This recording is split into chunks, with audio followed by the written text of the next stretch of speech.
And hello, one and all, and welcome to my live review for last night's episode of Monday Night Raw. We're going to take a look at everything that took place on the September 5th, 2016 edition of Raw, the Labor Day edition of Raw. I'm going to give you my full thoughts and opinions. We're going to break everything down match by match, segment by segment. We're going to start off with my overall thoughts on this episode of Raw. I'd have to say it was disappointment. It was disappointment in the fact that, because I clearly going into this episode of Raw, I saw the potential with what we had lined up for my level of hype. I was excited to see what was next for Kevin Owens, and we'll get into that, and I thought it transpired fairly well. I was interested in seeing what Triple H would say. He did not appear on this show. I thought that was a huge mistake.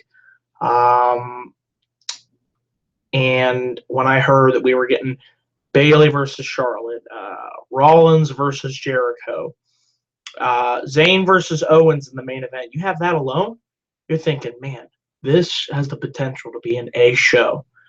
And that's what I was thinking heading into that first hour. Things were going pretty good. I was like, all right, Raw's is kicking ass. I'm enjoying it. The matches are good. Everything has a purpose. The hour and a half mark still going good, But yeah, it was that last hour. Once again, it hit. And this week, boy, did it hit, and it hit bad. Because in my opinion, it dropped what I thought could have been an A Raw to a B Raw. We'll get to my grade, but it dropped quite a bit from what it had the potential to be. Now, there was good stuff on this show. I'm not going to throw that under the bus, but it just continues to frustrate me as a fan.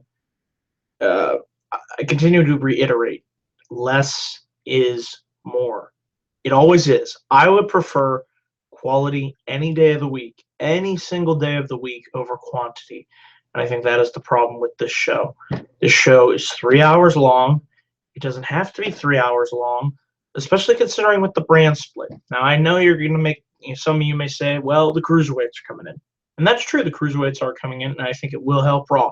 Let's see how it goes with that. But to those of you watching, I'd like to pose this question.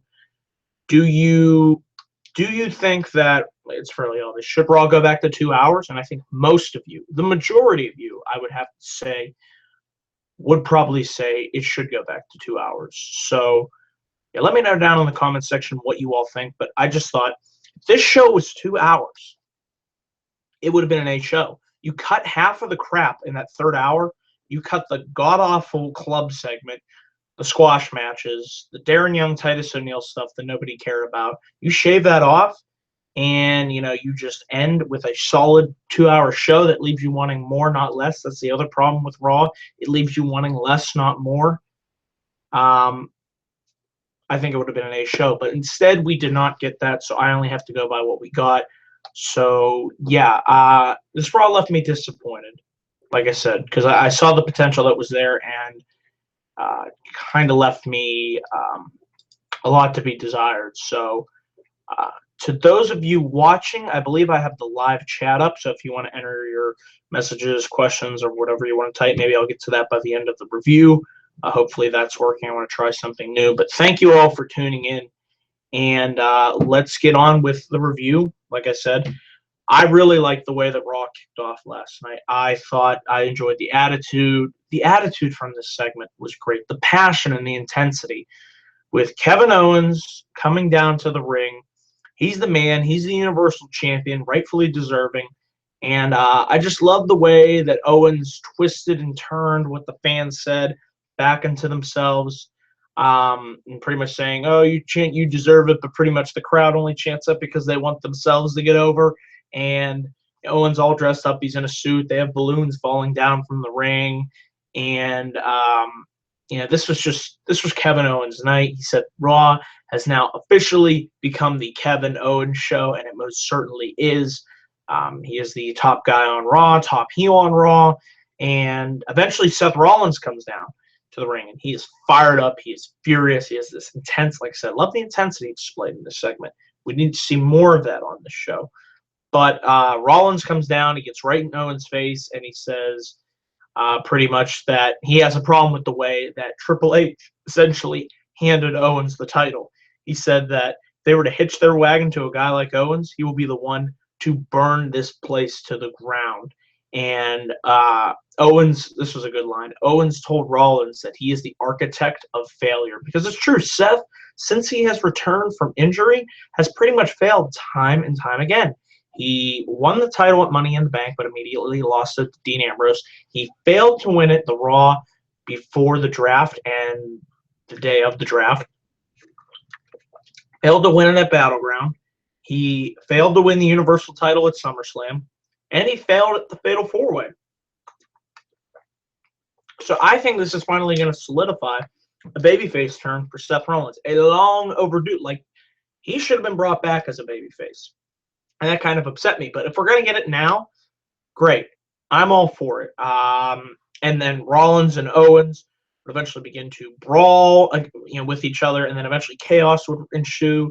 And then Stephanie, she's barking, she's yelling, she's saying, hey, that's enough. Rollins, you are, as of now, are officially suspended. And then Mick Foley says, no, he's not. He's reinstated. And I love this. It's about freaking time that somebody, I don't care if it's freaking Mick Foley, anyways, anybody stood up to Stephanie McMahon. I am so sick of her being this omnipresent, this omnipotent authority figure. You cannot get any level of revenge against her. I mean, the most was what? A spear by Roman Reigns and Vicky Guerrero throwing her into the mud bath. And when Mick Foley stood up to Stephanie, the crowd reacted. And I'm like, thank you. And Mick said, I'm making the matches. That's what you wanted me to do. That's what I was brought in to do. Let me handle this stuff. And he said that Rollins is deserving of a rematch and a Clash of Champions. We will officially be getting Seth Rollins versus Kevin Owens. Love it. Couldn't agree with it more. That is the right direction to go in for Clash of the Champions. So, as I predicted, I successfully predicted that in my card predictions video. It's going to be Rollins versus Owens. Rollins as the babyface, Owens as the heel. Boom. I love it. Keep it that way. And we'll get into what happened at the end of Raw. But eventually backstage, Stephanie's yelling at Foley, and Owens comes over and he says, how can you be serious? How can you seriously grant Rollins a title shot? And eventually Jericho comes over and he says that he has no right to do that. And eventually Mick sets up Rollins versus Jericho for tonight, which was a good match. And then Owens versus Zayn in the main event. So like I said, I really like the way that Raw kicked off the air last night. Intensity, attitude. It was great. And we need more of that, please. We next had Bayley versus Charlotte. Good match, solid match. I love the way that Charlotte worked over the leg of Bayley. Bayley really selling the leg. We need to see more in-ring psychology that focuses on attacking the body part. As I talked to my friends about this, it is a lost art, but I'm glad to see it continue to remain alive in some form and fashion. More targeting of the body parts because you can relate to that. You can all relate to your arm hurting or your leg hurting. It's just something that easily relates to the viewing audience, and it makes for a better match. Charlotte continued to work on the leg throughout this match, but Bayley was able to fight and persevere, as we all know and love. I know these two were holding back for potentially an even greater match on pay-per-view. We'll have to see where they go in that direction. But towards the end, Charlotte tried to roll up Bayley. Bayley was able to kick out, and she sent Charlotte flying into Dana Brooke, who was at ringside with a little clipboard, and Bayley hit the Bayley to belly for the win. So a nice win for Bayley. Crowd reacted great. And what more can you say from there? So a good, solid win for Bayley. And then after the match backstage, Charlotte bitch slapped. That's right, she bitch slapped to hell Dana Brooke. And little rift there going on between Charlotte and Dana. We'll have to see where that goes later on, maybe in the weeks to come. We then had Bo Dallas versus Kyle Roberts. I like this. I like the intensity. Once again, that word, intensity, just the attitude. Bo came down to the ring. Bo beat the shit out of this Kyle Roberts, and he hit the roll of the dice for the win. And surprised to see Bo Dallas back on TV. I'm a huge Bo-liever. I've always been a Bo-liever since day number one. I'd love to see Bo get a good push. Maybe he's probably not world championship material, but give him a role on the show, whether it's in a comedy role or maybe a more serious role. Let's see if he can pull it off. How are you not going to know if you try?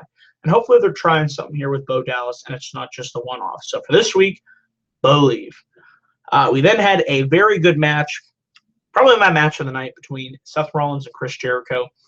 I love the way that going into this match, I was hoping if they're going to solidify the Rollins babyface turn, we're going to know in this match. And I thought for parts of this match, we definitely saw a babyface Seth Rollins going in the ring, being dominated by Chris Jericho. Rollins displaying his own level of athleticism and domination in the ring. He was able to stand toe-to-toe with the Ayatollah of rock and roll, baby, the gift of Jericho. And I thought Rollins and Jericho, like I said, went out there. Solid match. It slowly picked up as time went on. I think it went about 16 or 17 minutes. So very good stuff. Crowd was into it. I was clearly enjoying it. And, Rollins was able to get the win via the pedigree and maybe sending a subtle message. They made note to mention that this was sending a message to Triple H. So even though we didn't see him on the show, like I said, which was disappointing, Rollins hit the pedigree after a reverse clothesline attempt from Chris Jericho. So it seems to me that the babyface turn for Seth Rollins is en route. We are clearly witnessing it, and like I said, long, long overdue. So yeah. We now had the best of match number 3 in the best of 7 series between Cesaro and Sheamus. Sheamus won. Cesaro was going into this storyline-wise with an injured back. Sheamus clearly targeted the injured back with several tilt-a-whirl attempts, a couple clotheslines, and pretty much dominated Cesaro. And Cesaro tried to hit the Swiss death uppercut, but his back clearly gave out and failed. That allowed Sheamus to capitalize, and he hit the bro kick. 1, 2, 3. It's over. I know some of you are probably worried for Cesaro, but I think this is clearly setting up for a must-win, do-or-die, sudden death situation for Cesaro. He'll probably win. I believe they're having match number 4 in London tomorrow, and that sets up for the final 2 Raws on September 12th next week and the 19th, and then I think they'll set up for match number 7 at Clash of Champions. So I'm happy with Cesaro, having to fight and claw and scratch his way, dealing with injury. I think it will help him in the long run, and hopefully he will be walking out the winner of this best of 7 series. So I'm intrigued to see where they go. Heading forward. This was puzzling. Shining Stars beat Enzo Amore and Big Cass. You heard me right. The Shining Stars beat Enzo and Big Cass. This was puzzling. This was head-scratching. Maybe it was designed to help the Shining Stars, but I just felt like, why wouldn't Enzo and Cass win? To me, it just didn't make sense. Let me know what you all thought of this. But, yeah, I'm like, an act as hot as Enzo and Cass, should they really be losing to a team like the Shining Stars, a team that is beneath them? Will it help elevate the Stars? I'm not really sure it will at this point. But, yeah, don't really know what to say about this. I mean, it was an okay little tag match, but nothing too much to it other than the puzzling finish. We had, after this, oh boy. This is where, in my opinion, the show slowly began to go off the proverbial cliff. We're on the downward spiral. We had Nia Jax versus Anna Esposito. If you've seen one Nia Jax squash match, you've seen them all. She pretty much beats the shit out of this person and hits her with the Samoan drop slam for the win. Later on, after the match, she got into a confrontation with Alicia Fox, possibly heading into her first program. We got crazy Alicia Fox, so that interested me. I always thought that was an interesting character, and considering the lack of depth of the Raw Women's Division with Paige being suspended, maybe a program between Nia Jax and Alicia Fox might possibly be happening. Maybe they'll have a pay-per-view match at a Clash of Champions. Sorry, it's tough keeping up with all these pay-per-views.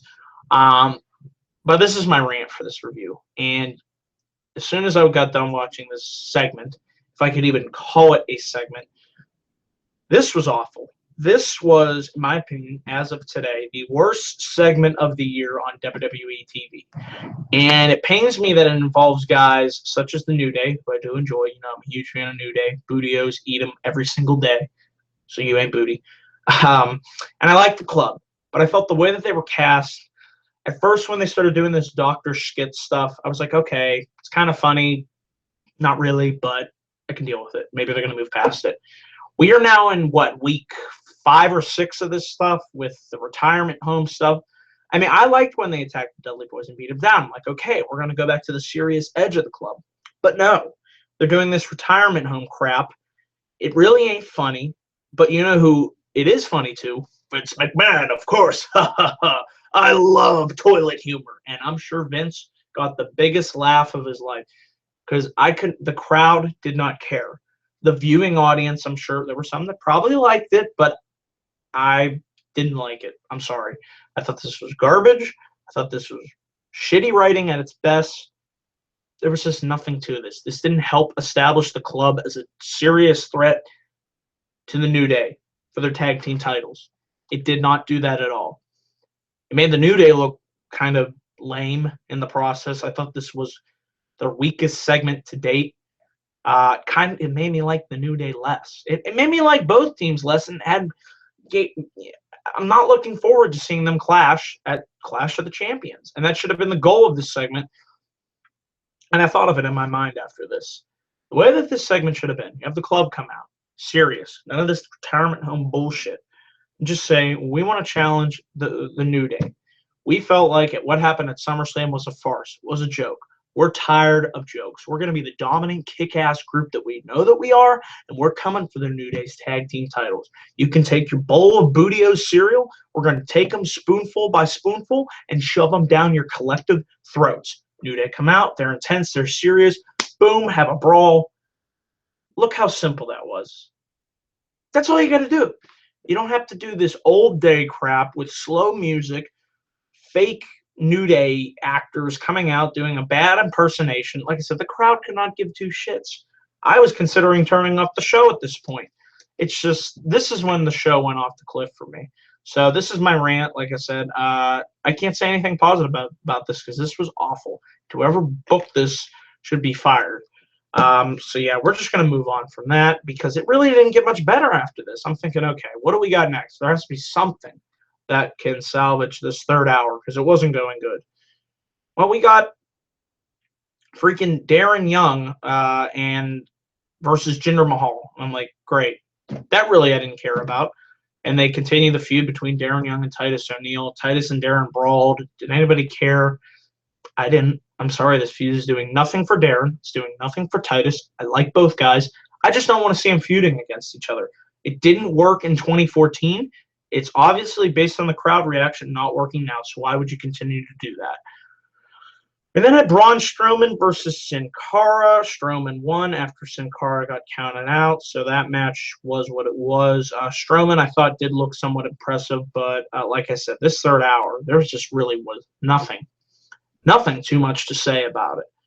And then at the in-ring segment, Sasha Banks came down to the ring, made it seem like that she was potentially going to have to go away for a while due to serious injuries that she had sustained. However, it was all swerve.